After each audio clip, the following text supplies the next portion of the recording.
The next morning we woke up in our beautiful wild camp spot, cooked some eggs on the stove, and then got in the van ready to start the next leg. This time we were driving from Puyuapi to Koyaike, and this one took about 3.5 hours. Again, the weather was hit and miss.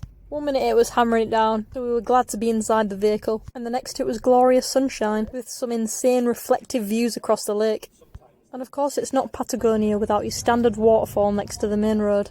On this journey we also stopped off at Kulat National Park, which was absolutely stunning, but they did charge us full price for entry, and half the trails were shut because it's shoulder season, so we literally completed all the trails in about 20 minutes. And annoyingly, the hike to this hanging glacier was one of the ones that was shut, but we did get to see it from afar, which was still nice, and here it is a bit closer. Excuse the lack of pixels.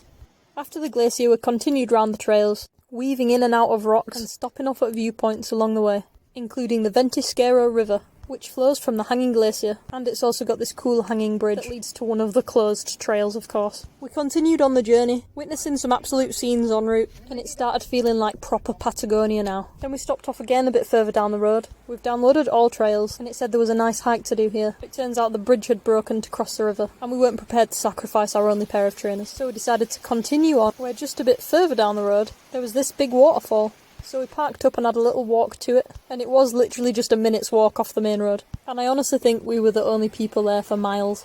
We were then back in the van, stopped off for another viewpoint, and then this one, which wasn't actually meant to be a viewpoint, but the reflections were some of the best we'd seen yet.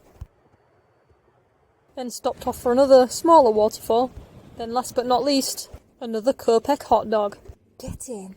And then had some more final destination moments before camping up for the night.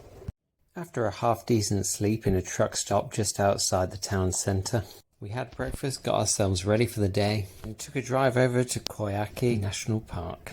We paid the reasonably priced entrance fee, and hiked for an hour through the forest to get to Lake Verde.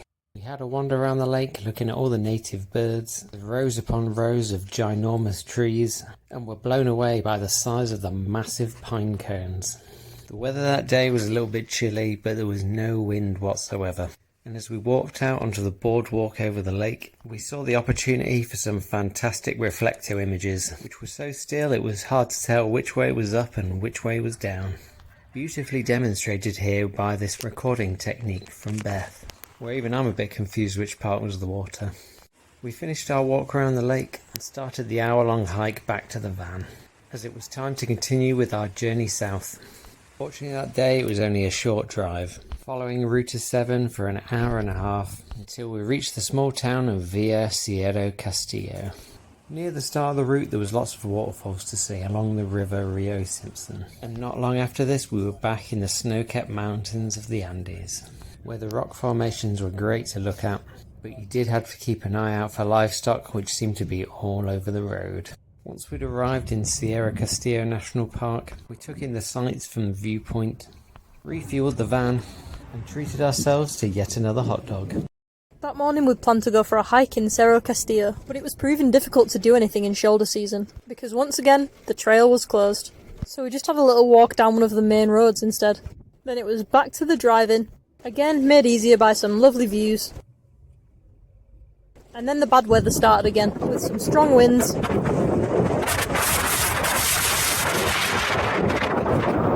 And some more rain. Today's journey was only 2 hours, and we were driving from Cerro Castillo to Rio Tranquilo. When we arrived in the town there wasn't much going on, and it was still hammering it down. And we needed a shower, so we decided to book in at a campsite for 2 whole nights.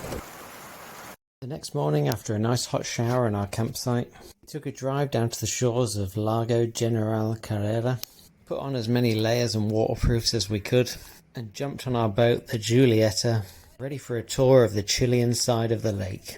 Temperatures around 5 degrees and lots of rainfall all year round. To say it was cold on the lake was an understatement. And when you were going relentlessly fast on a speedboat across it, definitely didn't improve the situation. But the views of the surrounding mountains were pretty fantastic. And once we got off the rough waters of the centre of the lake, it was all smooth sailing from there. Our first stop was at Isla Panachini, which was a privately owned island in the Chilean section of the lake.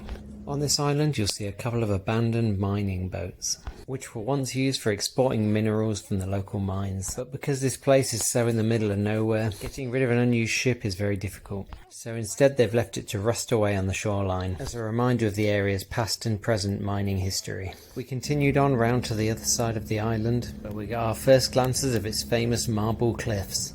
The start of one of Patagonia's most spectacular natural wonders. These sections of marble are over 300 million years old, and the cave-like structures that are seen today have been formed over the last 6,000 years through erosion from the waves and chemical erosions from acid in the water. Our boat driver attempted to drive us into one of these caves, but the boat was way too big to fit in. So we floated along this section looking at the amazing structures it had created. Eventually the boat driver found a cave big enough for the boat to fit, and in we sailed to get a close-up look of the marble. We were quite surprised at how far in the boat actually went, but all the different warp shapes of marble were a sight to behold. We reversed out the cave and continued on with our journey back across the lake. The boat driver was keen to show us another formation, known simply as the cave. But to do so he had to manoeuvre the boat around the cliffs, and then edge it into this insanely tight spot.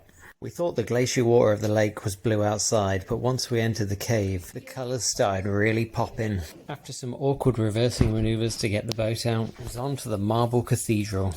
A freestanding formation in the lake, where when the water level is low enough you can walk inside. Or you used to be able to, until a tourist carved his name in the rock face. Circling this rock is a popular time for proposals in Chile. At one point 2 people did get married in the cave, but I'm not sure how wellies would have looked with a wedding dress. The final formation of our trip was known as the Marble Chapel, and since it was a bit more in the open, the driver decided to open up the engines and give it some serious beans to get a 360 view of the chapel, which seemed an odd thing to do when they're worried about erosion of the marble, but it was jolly fun. It was then time to return to Rio Tranquillo, but it would be a 15-minute journey directly into the wind and the waves. So we transformed our head into these giant oranges and off we went. And to celebrate a great day we made some lumpy angel delight to go with our dinner. And it was the taste of home we had both been needing, although Beth's craving for gravy was still ever present. We woke up the next day and had a bit of a slow morning, making the most of the showers before we hit the road again. Today's drive was from Puerto Rio Tranquilo to Los Antiguos, which took about 3.5 hours and involved crossing the border to Argentina. There were some nice sights along the way as well, loads of rivers, lakes and bridges. On the way we stopped off at Puerto Guadal, where there were tons of this bird called the black-faced ibis, and the locals just weren't bothered, so I imagine it's a bit like their pigeon. And again loads of animals either in the road or at the side of the road as you're driving along. And as we continued driving we got to some more classic Patagonia views, with some nice viewpoints along the way so we could stop off and take pictures. Then we had another stop off in a town called Chile Chico. Here we had a wander around the town, but again, not much going on. And here you can see a cherry in the sign. And that's because Chile is the world's leading producer of cherries. But unfortunately, once again, we're out of season, so we didn't get to try any. It was then time for the border crossing, which we expected to be a total faff with the car documents. But this was up there with one of the easiest border crossings we've done so far. And now we were into Argentina. We decided to head to Patagonia National Park, where we could stay with the pumas for free, on this campsite next to one of the ranger stations, where each spot came with its own table, barbecue, and tap for fresh water. It was also a 2-minute walk to the beach, so we had an evening stroll for sunset, whilst carrying a large stick in case of a puma. Then threw some massive rocks in the sea. Standard. And then they even had this public bathroom where they had a wood-fired shower that you could use. But we binned that off and went to bed.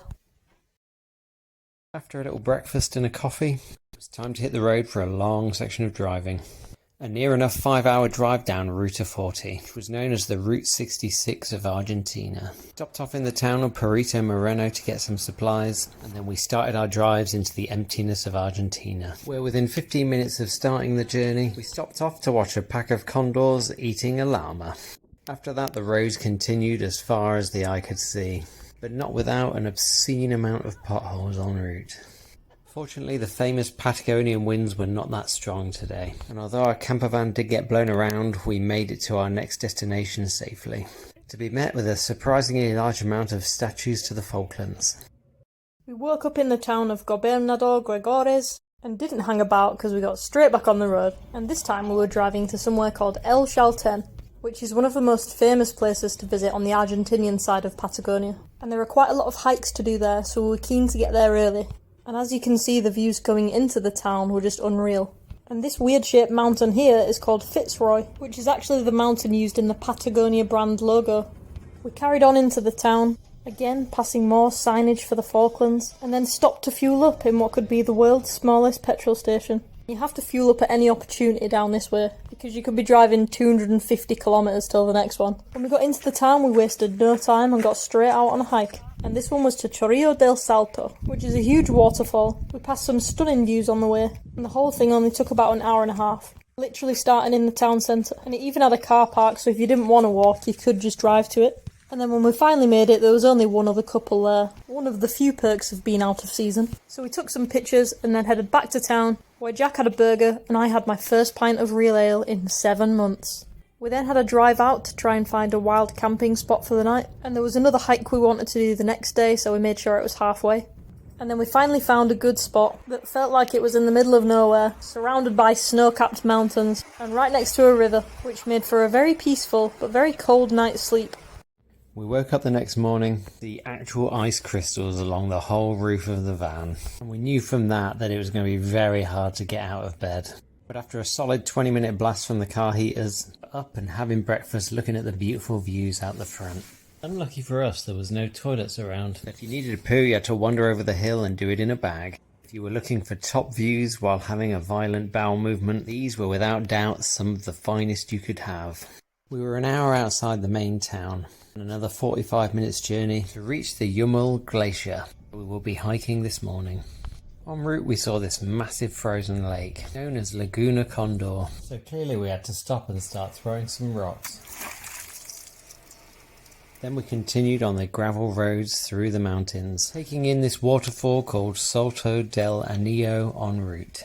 We eventually arrived at our stopping point at the start of the Canadon de los Toros River, where it turned out my stomach problems weren't quite over yet. I was back out into the woods to have another poo in a bag, which was annoying because there was a toilet block as soon as we started our walk. The morning was still very, very cold. Beth was very excited to find this massive icicle. She said would be a weapon of choice if she was a serial killer, but it turned out to be a pretty crap weapon. Along the way we got some great views of the mountain pass we had just driven up. The hike was about an hour long and consisted of one uphill trail. At the top we had these amazing views of the glacier lake, and the large triangular shaped glacier that was its source. The peace and quiet was quickly broken by this sound.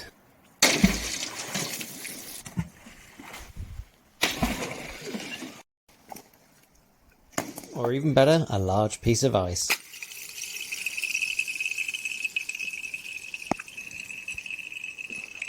After checking out some of the reflecto in the lake, Beth couldn't help herself and decided to have a few swigs of the glacier water. That's really good.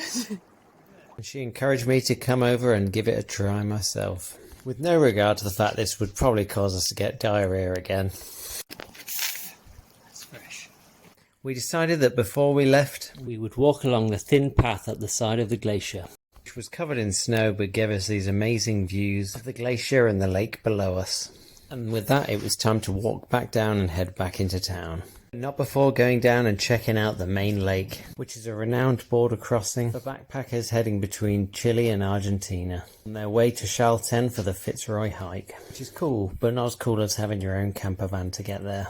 Once we got back to town, we decided to book into a really nice hotel, which, because it was shoulder season, was a fifth of the normal price. We decided to have a nice chilled night ready for our hike the next day.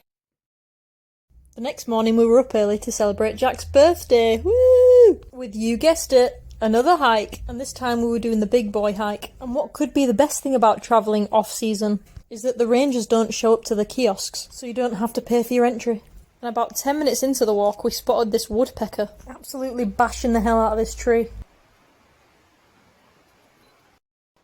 Little snack there. So after staying for about 20 minutes, we realised that we still had another 6.5 hours to go, so I thought we probably should get a move on. The next stop was the viewpoint of Fitzroy, and here you can see it in all its glory. It's named after Robert Fitzroy, the captain of HMS Beagle, the ship that carried Charles Darwin on his famous voyage. And it's considered one of the most technically challenging peaks to climb in the world. But luckily for us, we're not climbing the peak. This hike just goes to the base of it.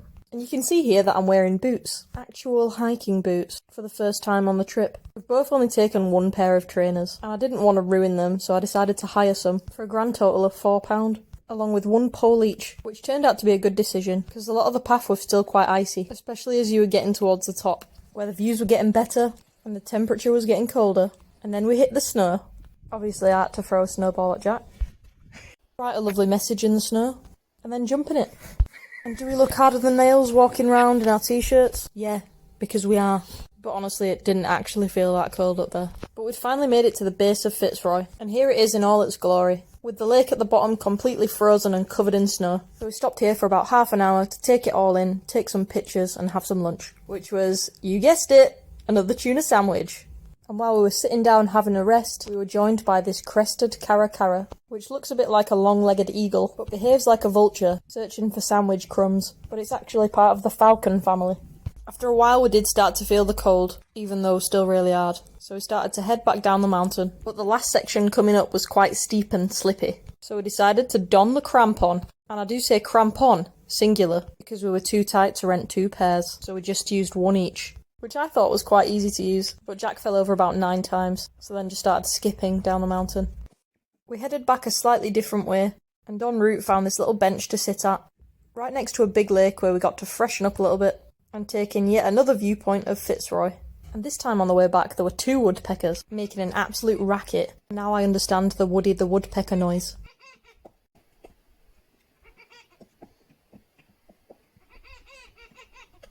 After this we were back on the home stretch, so we finished the hike, had a quick turnaround, and then went out for steak and wine. The next day was spent mainly in the room, planning more of the trip and doing some of this video, and pizza and Netflix. I'll see it.